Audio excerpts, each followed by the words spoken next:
It's taken me a while to come up with the words to figure out how I would want to even address everything that has gone on for the last, for my entire life, I guess, in spurts, but really what's happened in the last week. Yes, I'm a black man living in America, have been my entire life. Having to deal with what's going on right now is not new. It's the struggles that we face as African Americans every single day. And as I realize that I have a brand, that I have made myself available and vulnerable and transparent to my audience over the last 3-4 years, I guess it's only right to be able to address this as well. First and foremost, um, I want to applaud all of those who are protesting, who are out there trying to find the right ways to have our voice heard. Some of us are angry, some of us are aggressive, some of us are trying to just find the peace. And a lot of it comes around how we were brought up and how do we deal with things that are frustrating, that things that aren't going our way, are dealing with things that just aren't fucking right. Let me go back. I grew up in a suburb in Washington State called Federal Way. My father and my mother were both raised in North Carolina. My entire family is from North Carolina. I'm to Washington State. From the time I was probably 2, all the way up to maybe 8th, 9th grade, we were the predominantly black family around everywhere that I went. The only time that I saw a lot of African Americans on a consistent basis was at church, once, maybe twice a week. And so I grew up in a predominantly white area. We were the only black family in the neighborhood. We were the only black family in our elementary for the most part. And my mom, raising 3 boys, me, which being the middle child, took it upon herself to say, you know what, I'm raising 3 young black boys in a predominantly white area. I cannot afford to work to make sure that they grow up to be the men that I know that they can be, with her and my father's parenting. Multiple times throughout my elementary years, we had calls from, elementary teachers wondering if, we'd plagiarized or did other things, because honestly, they didn't think that young black boys could be intelligent. And so my mom had to become very involved in our PTA and other things. My parents instilled in us from a very young age that family is first. Do all things with God and understand where you're at, your surroundings, and always be prepared. That's why my father had me and my brothers involved in scouting at a young age. I'm saying all of this to give you my backstory of exactly how I can come to a place like this and be able to speak like this. So let me continue. So yes, me and my brothers are all Eagle Scouts. We all grew up in a predominantly white area. When my oldest brother, Kevin, decided to go to a historically black college, it kind of changed everything for my family. He decided to go to Morehouse College, and I was in 8th grade. By the time I was in 9th grade, he was bringing literature that I'd never seen before, that I'd heard before. He is having me watch a lot of TV and film on the African American experience. And me being so young, 14, 15 years old, and realizing that whenever we went to family reunions, my family would always tell me and my brothers that we sounded and we talked funny because we grew up around a lot of white people. So it intrigued me looking at my skin, knowing that I was very uncomfortable around a lot of black people because I didn't know how to interact. I didn't know how to build friends. and I wasn't engulfed in the culture, besides on Sundays. So when my brother came back from Morehouse his freshman year, giving me all this literature, I had this overwhelming feeling to be able to find more black friends like me that I could relate to. And so the ignorant 14-year-old me decided to create a brotherhood. And being at the top of my class, being involved as vice president in the student body of my junior high, I was looked at as one of the esteemed, young black kids in the school. Needless to say, I created a very ignorant and hateful pamphlet to bring blacks together. And what started out being something that I wanted to figure out how to ways to connect with more black kids turned into a mini race riot at my school in 1994-95. All the friends that I had since kindergarten, except a few, turned on me like that. Called me a racist. I got the nigger on the locker and the notes and a lot of the things, and it changed my life forever.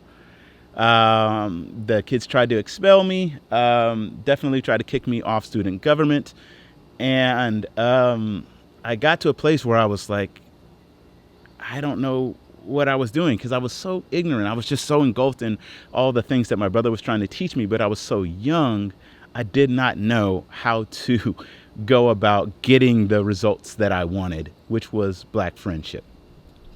It divided our school for that year, that semester, and it was very uncomfortable. The teachers looked at me completely differently, and a lot of the friends that I had since kindergarten, I'd never really regained to this day. By the time I got home the third or fourth day, my mom told me that there's a place and there's a time for everything. And me being in a predominantly white school, trying to do things like this, was only going to end up badly. And so it became a thing for me to figure out the best way to go about finding friendship in the African American experience. So by the time I got to high school, I naturally gravitated to the African American students. And one of my friends, my best friend to this day, he asked, he saw that I could play the piano, and he's like, you should probably just make a beat so we could rap on it. And I was like, okay, maybe that'll work. And I started making a beat. I got so focused on making a beat to become friends with more black men, black young boys. And it worked because I studied and I tried and I made it try to work. I say that to say that's what changed everything for me as a African-American male who grew up in a predominantly white America. I took a thing that we all love, music, and I made that the way for me to come together and become closer to black men. So obviously, by the time I was in 8th grade, I already knew that I wanted to go to Morehouse College out here in Atlanta, Georgia. And by the time I was a senior in high school, I knew that being a music producer was all that I wanted to do. I knew that I loved music. I knew that it allowed me to create more friendship and bond between brothers and people. And it just allowed me to express myself in the ways that I needed to express myself. So I didn't apply to any other college. I got in, and I had a tremendous 4-year experience at a historically black college. So now you see that I had a complete upbringing of being in a predominantly white area to being engulfed in college with 3,000 black males. So by the time that I got out of Morehouse College, I knew that I was fully equipped for the world. Yet and still, I was a black man in America. Many times I was stopped in college just being on the wrong side of town. Get out the car, put your face on the hood just because we were in the wrong side of town at the wrong time studying, or anything that a lot of us have gone through. My parents always taught us to make yourself presentable, know how to speak, try not to be aggressive, because an angry black man is always a threat. We've heard this time and time again.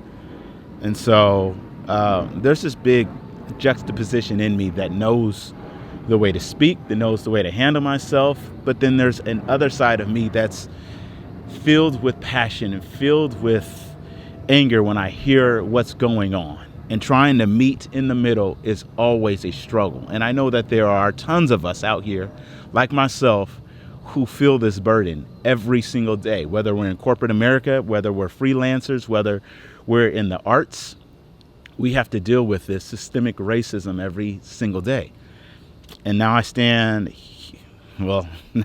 here 20 years after college and having to see everything that has gone on. It never changes.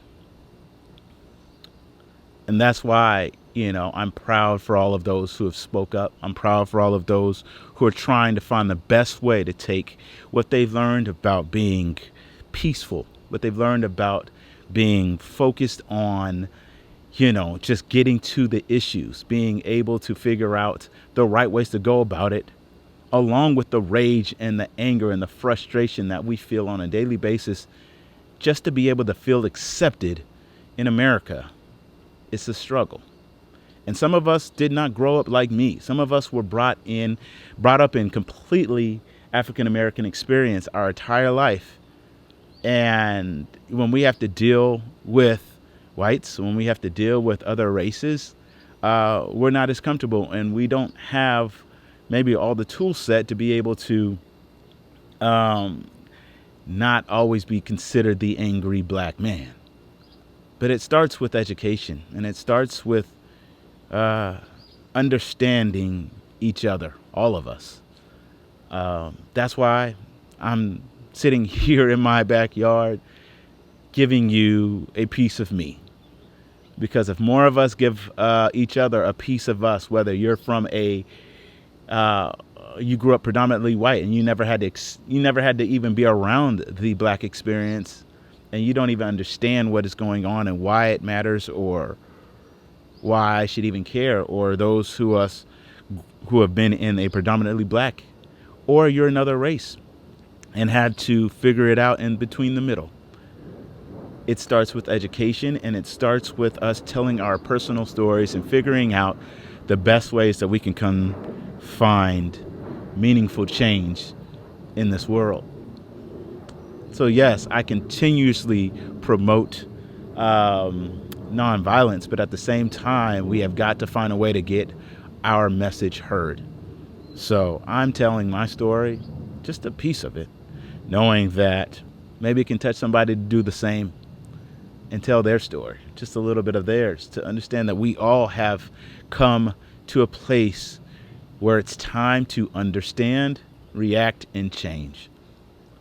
So I am asking for all of those who are watching this video, find it in your heart, find it in your way to give a piece of yourself, whether you feel strongly one way or the other. We have got to figure out a way to find change.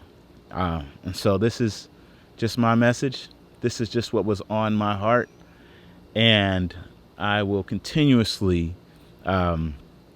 be supporting, whether it's my time, my energy, or my funds, to find the right ways to get to a better place, because it has gone on for way too long. And this is the perfect time for change. And I'm out.